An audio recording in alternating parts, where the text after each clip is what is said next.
ښه ساده. زموږ ویډیو مقصد نن هغه دا دی چې کومو کسانو 2026 کې چې کوم سکالرشپ د سعودي عرب د BS ماسټر پی ایچ ډي دپاره راغلی او هغې ته چا اپلای کړي، څو ډپارټمنټ یې سلیکټ کړي، څو یونیورسټیان یې سلیکټ کړي. نو د هغې د سټیټس کتلو یعنې خپل حالت کتلو طریقه څه ده، څنګه یې بیا ګورې او ستا حالت چې دی دې څه مطلب دی، انشاءالله هغه ټول وضاحت دلته کوو. نو اول نه واله که تا چېرته اپلای کړي نو اول نه واله اخره پرې ویډیو وګوره. په دې طریقه باندې خپل پاسورډ هم وګوره، ایمیل هم وګوره. په دې طریقه باندې خپل ټول اپلای ته کتلی شي. نو د ټولو نه مخکې کومو کسانو چې اپلای کړي دا 2026 کې که BS لیکل لکه ماسټر لیکل لکه PhD ته یې کړې ده او په هر ډپارټمنټ کې کړې ده، نو د هغې کتلو طریقه دا ده. د ټولو نه مخکې به ته خپل په ګوګل کروم کې، دا خو لیپټاپ دی، په موبایل هم کتلی شي. موبایل کې دلته ډیسکټاپ موډ ته واړئ، دا 3 ډاټ باندې هلته کلیک کړئ، موبایل کوم بره سکرین کې چې وي او لاندې ډیسکټاپ موډ او داسې هم پې کتی شي بغیر د ډیسکټاپ موډ نه. خو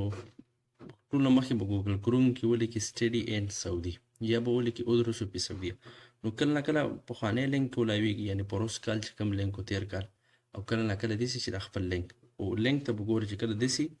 ستا مخې ته کولاو شو، نو که په انګلیش کې ګورې سټډي اینډ سعودي باندې به کلیک کړي، که په عربۍ کې ګورې نو ادرسو فی سعودیه. نو مثال په طور عربي د هر څه نه خره په دې به کلیک کړي چې څنګه سټډي اینډ سعودي ولیکي مخې ته به دا کولاو شي.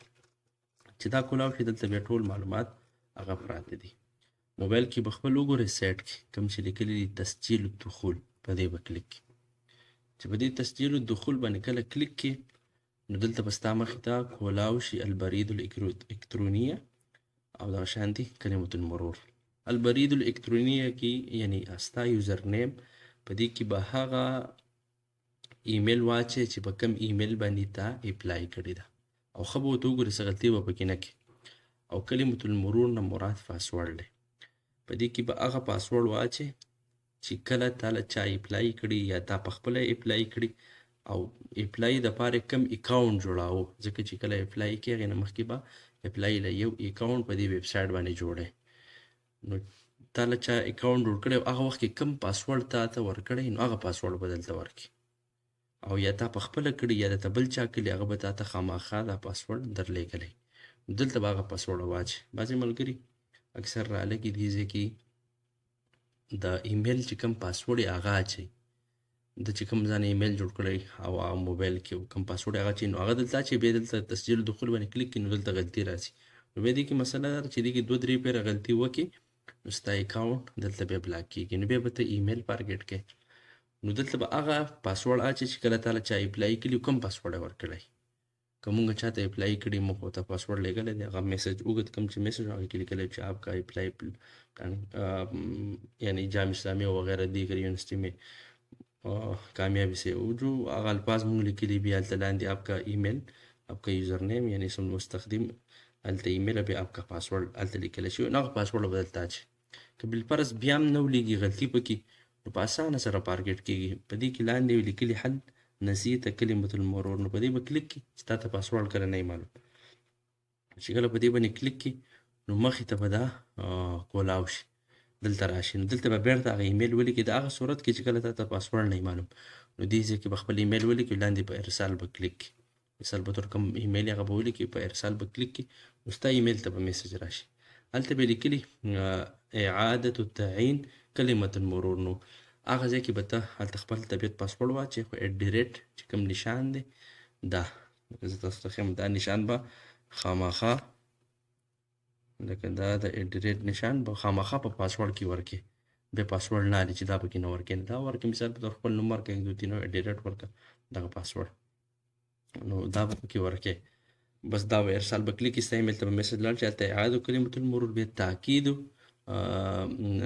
جدید اعاده کلمة المرور د دویم آپشن کې به هغه هغې دواړو کې به یې ولیکي، په بس به کلیک کړي نو ستا ایمیل به څه شي فارګېټ به شي، ایمیل پاسورډ به د اپلای فارګېټ شي. نو بېرته به راشي دغه شانتي. خو دا کله چې درته نه وي معلوم پاسورډ نو دې ځای کې به خپل ایمیل واچي او لاندې به هغه پاسورډ چې کوم تا ورکړی یا د مخکې نه کوم پاسورډ بیا به په تسجیل الدخول باندې کلیک کړي. لکه دلته مخکې نه ما سره موجود دی، نو په تسجیل الدخول چې کلیک کړي ستا مخې ته به خپلې اپلای ته دنده انټر شي. چې کله انټر شي په دې کوډ کې دا دې لیکلي دي ستا هغه ټول معلومات موبایل کې به هم وګورې که لیپټاپ یې هم خو موبایل باندې هم پته لګېږي په دې سایډ چې کوم ستا نوم وي اولنی نوم وي نو هغه به دې ځای کې پې کلیک کړي چې کله کلیک کړي نو ستا مخې ته به داسې دا کولاو شي نو په دې کې چې دا کم دریم نمبر دی طلبات په دې به کلیک کړي چې په دې طلبات باندې کله کلیک کړي نو ستا رقم طلب هغه به هم راواوړي ستا جامعات به هم راواوړي او ستا چې کم کال کې اپلای شوی او کم تاریخ باندې هر څه به راواوړي ستا حالت به هم هغه راواوړي یعنې بس د ده حالت چې دی مراجعه کې دی یعنې جامعات که په دې باندې مطلب مؤسسه یعنې کومه چې جامعه وه هغې مطلب دا یې قبول کړو نو قبول مبدئي به بیا به هغې نه وروسته ټول ترتیب دې ځای کې شته او په دې طریقه مثال په طور د 8 یونیورسټیانو ته اپلای شوي ده 20 ډپارټمنټ دی او په 2026 په دې تاریخ او حالت یې وسو په دې ځای کې دلته کې تا ته مرکوز لیکلی یا تاکید او قبول مبدئي نهایي نو دې ځای نه ټوټل پته لګي دا اوس اولنۍ مرتبه کې د دې نه به هېڅ ذکر مرتبې ټولې دلته لیکلی شوي دي په بره باندې موبایل کې چې بحث باندې کلیک کړي مرحلې لیکلی شوي دي اولنۍ مرحله چې ده هغه دلته تقدیم الطلب دی په دې تقدیم الطلب تا تقدیم وکړو نو یا خو دلته کېږي دوه خبرې اخر کې یا مرفوض مطلب ریجیکټ چې کله تا یونیورسټي نه اخلي بس دې کې خبره ده ته ولیکو په هغه مخکې چې کوم مراجعه لیکلی شوی هلته دا مرفوض ولیکل شو مطلب ریجیکټ تا نه اخلي یونیورسټي بس ستا خپل قسمت دی یا هر څه وجه کېدی شي اکثر داسې چې دوی سره ضعیف برای کله ناکله ځکه ډېر کسان داسې دي چې هغه په کمو نمبرو هم راغلي او ډېر داسې دي چې په ډېرو نمبرو پاتې شوي دي نو څه نه څه قسمت هم ورسره غواړي نو دلته که په مرکوز باندې خبره ختمه دا پکې نوی اپشن راغلی دی معاد للطالب ممکن دا مخکې پکې نه و کېدی شي ستا اپلای کې څه کمی زیاتی نو یونیورسټي تا سره که چېرته دا اپشن راغی دغه برځای کې نو په دې به ته کلیک کړي خپله سټیټس درېیمه ورځ څلورمه ورځ پنځمه ورځ پس ګوره ځکه دلته د ریزلټ تاریخ نه دی معلوم چې په کومه ورځ به قبول مبدئي په کومه به نهایي بس تا اپلای کړي دا مثال په طور 20 ډپارټمنټ دی چې د کوم ډپارټمنټ والا یونیورسټي کې خپل ریزلټ مطلب کسې بګې اخیستو یونیورسټي ته اپلای کړي او هغه ځای کې هغې اعلان وکړو ستا ډپارټمنټ که ته قبلولې تا ته به ډایرکټ دلته راشي نور داسې پیکس ورځې نه ده معلوم هم ممکن ده چې نوی سمسټر د نوي کال چې شروع کېږي هغه په 2000 په اګست میاشت کې شروع کېږي 23 اګست باندې نو کېدای شي 23 اګست نه مخکې ستا هر څه مکمل شي یا دې قبول کړي یا دې ختم کړي کېدای شي ته قبول شي خو هغه 1 جنوري باندې بیا بل دویم سمسټر شروع کېږي هغې ته خبره برابر شي نو د 1 جنوري نه مخکې به ستا د اپلای مکمل پته لګي نور داسې پیکس تاریخ نه دی معلوم نو دلته معاد دی درته ولیکو نو ستا اپلای کې به څه کمی زیاتی تاله یو اپشن درکې تی دغه مراجعه ځای کې درته ولیکو نو ته کولی شي خو دا هله چې کله مطلب ستا اپلای کې یا څه مطلب ډاکومنټس درنه غواړي بیرته یا څه چې نه یې لیکلی نو هغې پورې څه ضرورت نشته خو که درته په هغه ځای کې ولیکو دې ځای کې نو بیا به ته دې باندې کلیک کړي هغه نه وخت کې به چاته ولیکو یا څه نو بیا په اسانه باندې کېږي بیا به وګوري چې تا نه څه غواړي هغه به ورته ورکړي خو چې نه یې لیکلي نو څه نه غواړي نو اولنی څه شو تقدیم خو وشو مثال په طور بیا مراجعه تقدیم نه بس مراجعه د مؤسسې ده تعلیمي مطلب ستا باره کې صبر وکړه مراجعې ته چې هغه ته ستا باره کې څه فیصله کې اخلي دې نه اخلي مراجعې نه پس یا مرفوض یا د هغې نه پس قبول مبدئي چې یونیورسټي تا په یو ډپارټمنټ کې قبول کې اکسپټ کړي چې کله قبول مبدئي وشي نو دا ځای کې به تا ته ولیکي چې تاکیدي قبول مبدئي یعنی ته خپل چې کومه ستا قبولي وشوه آیا ته دې ډپارټمنټ کې متفقې نو ته به چې کله مثال په طور متفقې دلته تا ته ولیکو نو په هغې به چې کلیک کړي دا ټول بیانات مخکې لاړ شي او بیا به سبمیټ کړي ټیک شو هغه زه متفق یم بیا د هغې نه بعد کې به استکمال اجراءات القبول وکړي یعنې دغه چې کوم تاکید د قبولۍ وکړي او زه د هغې نه پس تا ته بیا میسج راشي او سبمیټ کړي بیا به د هغې نه بعد قبول نهایي راځي ممکن میاشت پس یوه نیمه خو دا هله چې کله ته قبول مبدئي وشي بیا چې قبول نهایي راشي نو هغې کې بیا تاشرې ویزې دپاره بیرته اپلای کول مطلب پاسپورټ اپلوډ کول او ستا پاسپورټ کې څه غلطي وغیره هغه اپلوډ کړي نو ته به څه وشي ویزې ته به اپلای وشي نو چې کله هغه وشي ستا ویزه به راشي بیا به تا ویزې پیمنټ 840 خواوشا یعنې 235 ډالر هغه به ډک کړي بیا تا ته یونیورسټي چې کله راشي دا تا ته بیا درکوي چې هغه کله ډک کړي بیا به هغې نه پس میډیکل وکړي هغه به انلاین کړي بیا به فنګري ولګي ستا ویزه به په ایمیل باندې تا ته میلاو شي بیا به تا ته یونیورسټي ټیکټ وکړي بس را به شي سبقونه چې کوم د دې کوم سمسټر دي هغه اګست کې شروع کیږي، ممکن د چې اګست سپتمبر ته چې کوم یو کس ایکسپټ شي نو هغه ته خبره برابرېږي. که هغه په هر یو ډپارټمنټ کې وي، که هغه اسلامیه کې وي، اسلامیک ډپارټمنټ وي، یا کیمستري وي، فزکس، بایولوژي، دغه شانتي انجینیرینګ، کمپیوټر ساینس، بزنس ایډمنسټریشن، هر یو ډپارټمنټ چې وي، که هغه د مدرسې سټوډنټ وي، که هغه د سکول وي، یعنې چې کوم یو خو چې قبول شو په دې طریقه باندې به هغه هر څه کېږي بیا. خو په الحال اوس حالت چې دی د ټولو اکثر داسې دی، مطلب مراجعه کې د یونیورسټۍ په انتظار دی، نو دې کې څه نشته خاص.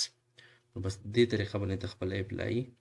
هغه کتلی شي. موبایل کې که نه کولاوي کې څه مسله وي، نو موبایل ډیسکټاپ موډ ته واړوه، نو بیا یې ته کتلی شي. که ډیسکټاپ موډ ته یې نه شي اړولی، هلته آسان دی، ګوټ کې 3 ډاټ نه وي، داسې 3 ډاټ یې دی موبایل کې، په هغې کلیک کې لاندې راشي ډیسکټاپ موډ، چې هغه ډیسکټاپ موډ باندې کړي، نو بیا دا سکرین لږ وړوکی شي. او داسې چې غټ سکرین بغیر ډیسکټاپ موډ یا هم یې کتلی شي. نو ټوټل حالت د دې ځای نه هغه معلومیږي. نو کوم کسانو چې اپلای کړي او تموم کړي، بس دغه ویډیو وګوره، په دې طریقه باندې خپل اپلای وګوره، انشاءالله رابطې ته هم پکې څه ضرورت نشته. که بیا هم بالفرض څه مشکل راغی، نو هغه مشکل په اسانه باندې حل کېږي. که پاسورډ کې څه مسله وي، یوټیوب کې لاندې بله ویډیو هم پرته ده، خاص صرف دې لپاره چې خپل پاسورډ به څنګه فارګیټ کړې، په دغه طریقه یې فارګیټ کړه، نور څه خاص څه پکې نشته. بیا بله خبره، که بالفرض ستا په کلي نوم چپ غلط لیکلی شوی، یا ضلعي نوم، یا دا هېڅ مسله نه کوي. چې ستا خپل نوم، ذاتي نوم، او ستا پاسپورټ او ستا ډاکومنټس کې چې کوم مطلب د سکول په دغه کې چې کوم نمبر یې دی او شانتې هغه برابر وي، نو هېڅ مسله نور نه کوي انشاءالله. یعنې بعضې څه وخت کې کله نه کله چې کلي نوم کې لږ غلطي راغلي، یا دلته څه تا نه ایډرس کې غواړي، مطلب د بارو ملکونو کې خو اکثر د روډونو نومونه نه وي، نو دلته د شارح عبدالله دی، د شارح پلانکې یا هغه نه یې لیکلی شوی، یا هغې ته یا لا یوجد یا داسې یو فرضي نمبر یې، مثال په طور د لارې نمبر یې، کور نمبر یې هغه فرضي لیکلی شوی، نو دا هېڅ مسله نه کوي. بعضې کسان اکثر وګوري هغې کې نوم کې لږ مطلب کلي نوم یې لږ معمولي لږ چپ لیکلی شوی، لږ غلطي، نو هغه بس ځان باندې هیبت راولي چې هله زه لاړم پاتې شوم. دې نه ته نه پاتې کېږي. ته چې پاتې کېږي، ستا پاسپورټ کې غلطي هغه هم بیا وروسته اصلاح کېږي، چې ستا نمبر یې اچولی شوي، ستا فیصدي ولیدلي او اپلای شوي، نو انشاءالله دغه څه مشکل نه کوي. اول به نه وي، خو که د چا وي، نو هغه دې زړه نه تنګوي چې یاره بس زه پاتې شوم او بس زه به دې وجې نه پاتې شم. نه، دې وجې نه هېڅوک نه پاتې کېږي. ځکه بعضې کسان ما لیدلي دي، اکثر داسې وایي معمولي شانتې غلطي راغلي، مطلب هغه د کلی نوم لږ چپ لیکلی شوی، ټکي نوم کې غلطي، بس ته وایي یاره زه د دې نه پاتې شوم. د هغې نه څوک نه پاتې کېږي. صحیح ده. ډېر کسان موږ داسې لیدلي چې د هغې نومونه اکثر غلط دي، ځکه وروسته په دې دا څومره اپشن یې چې ورکړي دي، دا تاکید او قبولي مبدئي او دغه شانتې استکمال او اجرات، دې کې ستا نه مخکې څه غلطیانې شوي، نو هغه به اصلاح کوي. نو بیا چې کله ته ویزې ته اپلای کوې، صرف د پاسپورټ معلومات دننه اخلي، او په تاکید د قبولي مبدئي کې ستا د پی سي چې کوم، یا مثال په طور یا ماسټر دپاره نو د بي ایس پی ایچ ډي دپاره نو د ماسټر یا د امپل هغې ډاکومنټس معلومات تا نه غواړي. نو په دې کې څه غلطي هم راغلي، نو دلته په خپله هغه اصلاح کېږي. بل دوی دا نوی اپشن راوړی هم دی دې دپاره، معاد للطالب، که څه غلطي نو دلته طالب ته معاده رجوع واپسې هغه کېدلی شي. نو چې کله تا ته دا ولیکلی شي، نو بس کوم ځای کې غلطي او به تا ته وښیي چې دې ځای کې غلطي ده، هغه اصلاح کړه. نو په دې باندې زړه تنګول نه دي په کار. ویډیو اوږده ده، خو انشاءالله مفیده به وي. کومو کسانو چې اپلای کړي، په دې طریقه باندې خپله اپلای هغه تاسو کتلی شئ. نو چینل چې دی